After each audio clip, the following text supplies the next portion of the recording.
Hi, everyone. My name's Alix Edmiston. It's so nice to be here with you today. I'm with Stefania and Luc Villeneuve, and we've been working together for many years on gender diversity, Luc and I. And just recently we started, well, really a year ago, we started a group called Better and Stronger Allies together. And part of that is talking about co-mentorship. And so today we just thought, what a great idea if we brought Luc and Stefania together, where they can talk about their relationship and how it's how it started and how they work together. So, Luc, I just want to throw it over to you. If we could kind of go back a little bit and talk about when Stefania was a teenager. How did you decide, Stefania? How did you decide you wanted to explore tech? And Luc, how did you get involved in supporting Stefania? Well, I remember Stefania's first day at school or preschool. We lived in Montreal back in the day, and we were waiting for the little bus, and we were going to follow the bus with our car because we would not let her go in the bus by herself first time. And she was so eager. She was so excited. And I know you go to preschool only every other day. So the next day she was up, she was ready to go, where her brother was going to school every day at that time. And she was only going 2 days a week. And she was crying. She wanted to go back to school. And she was so eager to learn and meeting some friends. So her social skills right there start to show up. Day one at school, where she wanted to be with other people. She wanted to have meet some new friends. So that's where it started for me, when I saw her desire to be with other people. Mm-hmm. And yeah, that's true. I was very social my entire life for sure. But from my perspective, I guess it started when my dad would invite me to some, after hour industry events. And I was like, what's going on? Watching all these individuals that are, well dressed and talking about business. I didn't realize that you can make a career by socializing and networking and basically, being out and about while selling your product. So I thought that was very interesting. And as I grew older, I realized that I enjoyed that lifestyle. I started selling at Future Shop back when it was commission based, and I ended up doing really well. So I figured a career selling and socializing would be a good combo for me, for sure. Yeah, I remember we at Red Hat, we had the culture of Red Hat was really encouraging people to bring their kids to do internship.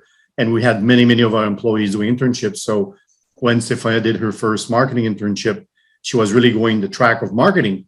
And then I figured, okay, she's going to realize that sales is going to be more exciting. So the first few weeks, her first comment, Dad, you never told me sales was so much fun, so much more exciting than marketing. Well, I knew you're going to figure it out. So Stefania had her first experience on figure out a kind of a change in a lifetime changing moment at Red Hat, I think. Yeah, no, that's amazing. And I've known you for so long, Stefania, and I've seen the whole journey, and it's been absolutely amazing. But I'm just thinking, just in terms of the mentoring relationship, like there really does need to be some structure. And we're talking about father and daughter here. And so you already have that relationship. So how did you, and this is more a professional relationship, so how did you kind of structure that, kind of create a model, and then create boundaries as well? I think when Stefania was a teenager and she's played a lot of sports, we had a structure. The structure was, before the game, we had 2 or 3 things we were talking about, and I was always driving her back, and most of the time. And we always had a little structure, how we were going to talk for about 30 seconds or 45 seconds about the game, not more than that, because we don't want to disturb her or to tell her things that she was going to be too negative about, but it was more about keeping the positive on every one of the conversation, and build on the positive all the time. And we talk about the negative, but we built on the positive. So we had that structure from day one. So once Stefania started working, we had that little structure where she would call me and we would review her day, her week, her month, her quarter. And it became part of our structure routine, where it's starting very young, and we carry that into the business world. Stefania, you have your perspective on it, I'm sure. Yeah, for sure. No, I was going to say the same thing. It definitely started with sports, and I would always know where he was sitting in the stands before the game would start. I would spot him, and after a shift on the ice, I would look over in the stands, and he'd give me like a thumbs up, a thumbs down, or a sideways based on my performance of that shift. So after the game, we would definitely debrief on some of the plays and where I got a thumbs down and where I could have been doing better and how I could have done better or what play did I miss. So it definitely started with sports, but from there was many coaching sessions in life and then university picking courses. And then as my dad mentioned, QBRs and presentations and getting my first job and all that stuff. He was always the first number I would call for sure. Well, I would definitely say, Luke, if I wanted someone to give me good advice, I would come to you because you are someone, it's a gift. You give very good advice, Luke.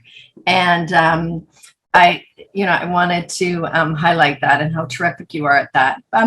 Some of the big issues that you've had to deal with, Stefania, can you maybe mention one of them or two, just ones that you needed guidance on, how you worked it out, and how did Luke's insight help you advance? Yeah, for sure. I mean, I think going into this industry, the lack of experience for big roles I was trying to land was definitely an issue. But I knew I could do it. So I relied a lot on my dad's experience to guide me and his network for sure. I would take his advice, then make my own decisions based on that. And it helped me avoid some big mistakes along the way. He mentioned my first internship at Red Hat. That was definitely a defining moment where I was doing that internship. It was a marketing internship, which was not as exciting for me as I would have hoped. And I would always be kind of surrounded by and hanging out with the sales team and being part of those meetings. And I felt more comfortable and drawn to those people. So I needed to try sales, and I knew it from there and never looked back. Yeah. I think Stefania has some very similar attributes that I have. She doesn't like statu quo very much. She likes to push boundaries. She's very creative. She's somewhat of a risk taker, a control risk taker, I would say. She's open-minded. She's very curious, which is a good quality for salespeople.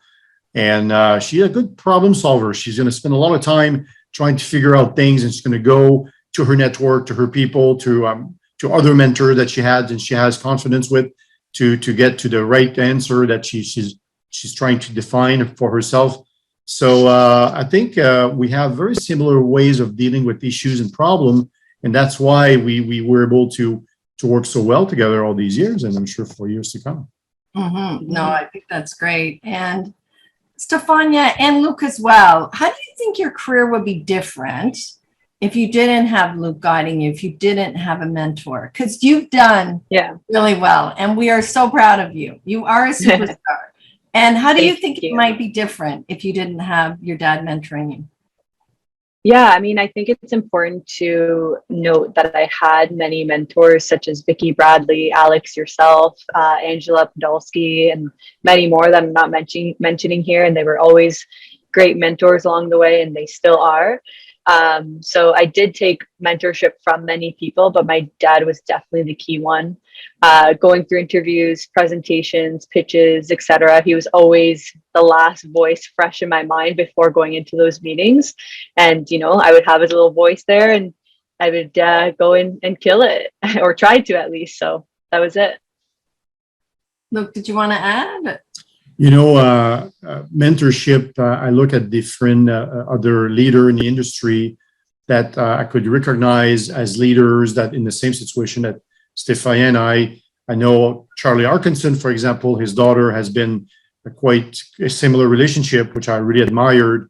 Hamad Hammond from KPMG, similar, we've seen him in different setup, talking with her daughter and on the stage, which means it's really interesting to see this. And Cam Saburi, his daughter at Benchmark, I know him and I talk about her, about what's next for her and so forth. So this has become a bit of a trend, I think, where young women, daughters are growing into the field, and we're so proud and pleased to be able to support their journey. And the journey is going to be quite interesting to watch for the next 10, 20 years. So to me, it's a pleasure to be able to see someone progressing and absorbing and taking advice and making it happen for themselves. And I think, and I speak for all these young girls that you've mentioned, women that you mentioned, but we definitely were blessed with the mentors that we were given without choosing them, let's call it like that, because we wouldn't be as far ahead as we are today if it wasn't for our fathers or mothers, whoever is in the industry. No, I would agree. And one person I would add to your list of mentors is Andre McDonald. And yes, our dear, definitely. dear friend. Yeah, because I always saw you talking to Andre, like deep in conversation whenever we were somewhere, perhaps at the very the conversations we would have. Yeah. And when I personally talk to my friends, when they bring things up, I think, wow, if only, like, have you thought about mentorship? Have you thought about co-mentoring? And because you really feel with some of your friends and colleagues, oh, that would just be such a good, it would be so good for you. So I just throw it out there to both of you. What advice would you provide others who are kind of maybe stalled in their career, or they just need, a bit of guidance, and who would like a mentor who, someone who believes in them? How would you kind of advise them in kind of taking the first step, or where to look? Or I mean, I could start there. The apple definitely does not fall far from the tree. I may have gained maybe more experience than other people my age because of the opportunities and mentorships I've received by just putting myself out there. And now I'm finding myself mentoring and guiding other young women, which I think is key. The key is not to be afraid to ask. I've never said no to anyone who's asked me for help, and everyone that I've reached out to has always been there for me as well. So I think just ask when you need help, and it'll come full circle. Mm-hmm. And the biggest reward I have, I don't think I ever said no to someone trying to get some mentorship or coaching from me. But the biggest reward is when you see the progression, when you see the person's life changing. And that's the biggest reward for me, helping people that take what we're giving them as a coach and be able to springboard into the future and into a better way. And maybe a faster way too. Sometimes we can accelerate journey for people's career, and that is very rewarding for me. Mm-hmm. Well, Stefania, Luke, what a great discussion. I love it. And I've been with you on the beginning, and such a pleasure. And I feel so blessed to know both of you. And we just want to throw it out to everyone, maybe share your stories about mentoring. We all want to inspire each other, and that's really what we're trying to do with discussions about diversity. So I just put out there, we'd love to hear everyone's feedback.